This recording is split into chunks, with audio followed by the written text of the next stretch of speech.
los planteos de cría obtienen un resultado económico, por ejemplo, hablando de Cuenca del Salado, alrededor de entre 85 y 90 dólares por hectárea, que es básicamente lo que genera pagar un costo de oportunidad en la tierra. O sea, pagan un costo de alquiler y salen hecho, pero antes no pagaban ni siquiera el costo de alquiler. El resto de las actividades, todos los planteos de recría y terminación, que hasta el mes de marzo, con las variables que teníamos, eran muy positivos, hoy por la relación de compra-venta, que es muy desfavorable, y por un aumento en el tipo de cambio, te diría que depende de la intensificación de ellos, también tienen un margen que apenas pueden pagar el costo de oportunidad de la tierra. Ese costo de oportunidad de la tierra es muy distinto en un campo en Ayacucho, que yo recrío arriba de una promoción de raíz o pastura de festuca trébol blanco, donde el costo de alquiler es de 70 kilos de novillo, pero lo paga, o en un campo agrícola, por ejemplo, en Trenquelauquen, Rojas, donde quiera, que el costo de oportunidad de la tierra va a ser 12 quintales o 13 de soja en Trenquelauquen, 18 quintales de soja en Rojas, por ejemplo, y en esos casos los planteos apenas pueden llegar a pagar el costo de oportunidad de la tierra. Cuando nos metemos en el negocio del feedlot, netamente, aquel corral que no hace recría previa, con esta variación en la relación de compra-venta, los resultados se hacen negativos. Si nos ponemos a profundizar un poquito más en el negocio del feedlot, yo te diría que determinadas categorías, como puede llegar a ser la ternera hembra, que hoy hay un diferencial bastante importante respecto del macho, o eventualmente el engorde de los terneros volando, que los últimos años ha venido siendo un poquito la que defiende más el resultado dentro de esta actividad,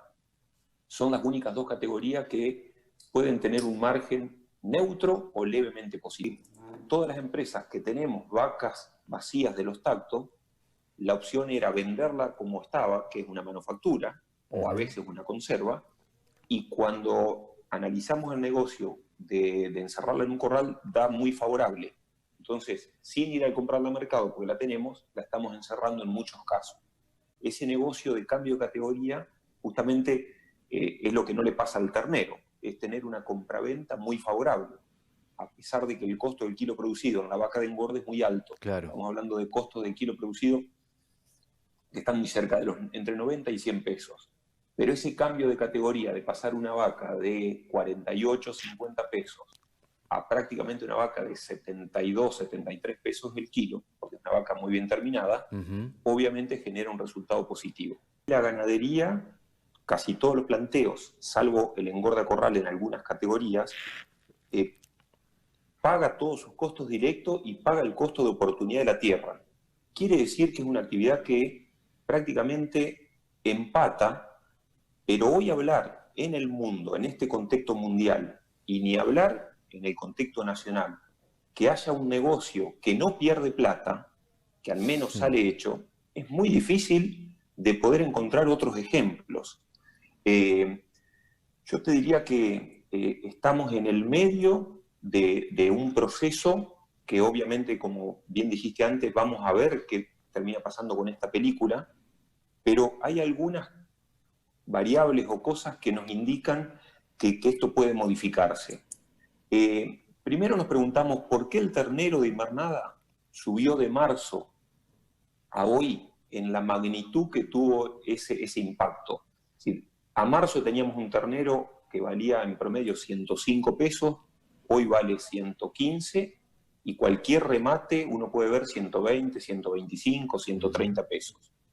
Uno se pregunta, con un ternero de invernada 120 o 130 y un gordo, hablemos de un novillo a 95, hablemos de un ternero de 300 kilos a 105, 108, precio máximo, más gasto, menos gasto, es inviable el negocio.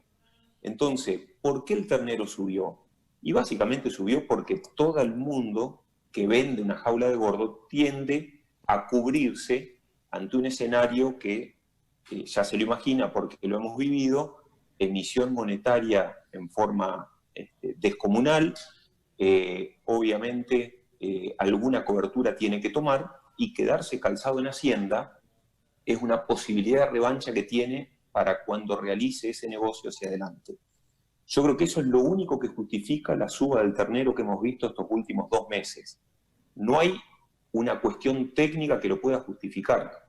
Quien esté pagando hoy un ternero 115, 120 o 130 pesos, no lo está haciendo porque piensa ganar plata en este momento. Lo hace para cubrirse y que el año que viene, cuando llegue a realizar ese producto, tiene la expectativa de que haya un aumento de precio porque se supone que el mundo se puede encontrar en mejores condiciones. Lo que vos estás marcando, Sebastián, perdón la interrupción, ¿no? Porque viene muy, muy interesante la charla, es que ese ternero, convalidado a 120, 125 pesos, no va al corral, que ese ternero va a un proceso productivo más largo en base fundamentalmente a recría campo con suplementación, me imagino, en esta época del año. Sin ninguna duda, Silvio, sin ninguna duda. No hay forma de admitir un negocio pagando ese precio del ternero para ir a hacer un animal gordo, ponerle 120, 130 kilos en un corral y generar un quebranto de compraventa tan grande, porque de acá a 2 o 3 meses, ¿quién se puede imaginar que en el mercado interno podamos estar vendiendo a valores superiores a los que tenemos hoy? En un país que está cada vez con menos poder adquisitivo, más allá de la emisión que tengamos. Entonces, quien está pagando eso está mirando con faros mucho más largos. ¿Qué compra el feedlotero? Y compra lo que hablábamos hoy, compra una ternera que la puede conseguir de calidad 7, 8 puntos, que la puede conseguir más barata, un ternero overo que está generando muy buenos resultados, es el único que tiene compraventa favorable, positivo, o sea, favorable, como hablamos anteriormente, alguna vaca de engorde, pero evidentemente el ternero macho de 120, 130 pesos, es imposible generar un negocio corto adentro de un corral sin perder muchísima plata. ¿Qué elementos tiene la persona que compra o el empresario que está comprando ese ternero? El primero es quedar cubierto en cabezas, quedar cubierto en patas, porque si estoy vendiendo una jaula de gordo, quedarme con pesos en Argentina, como hablamos antes, con la cantidad de emisión que hoy tenemos y con la posible inflación que eso va a generar, es muy difícil. Lo que sí sabemos por series históricas que manejamos es que, por ejemplo, el precio del novillo, cuando comparamos marzo respecto a marzo del año anterior, en una serie histórica de 10 años, de los últimos 10 años, el incremento en promedio fue del 36%. Es decir, si nosotros vemos qué precio tenía el novillo en marzo de este año y proyectamos y tomamos el valor promedio,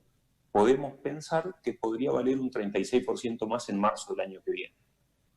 Los años donde se ha devaluado fuertemente termina corrigiendo un poco más tarde el precio del gordo y normalmente ajustan los meses de menor oferta que se dan a partir del mes de marzo o abril.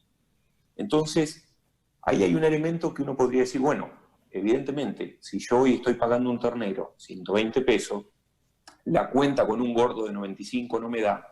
pero la expectativa de que el precio suba es bastante alta. Y el otro punto, y lo que hemos visto, es que la hacienda aumentó en mayor proporción que lo que aumentó el tipo de cambio. Por ejemplo, en el caso de un novillo gordo aumentó un 2.200% desde enero a la fecha, desde enero del 2010 a la fecha, y el tipo de cambio aumentó un 1.700%. El novillo ha tenido un despegue y eso generó una brecha de suba mayor a la que tuvo el tipo de cambio. Son dos alicientes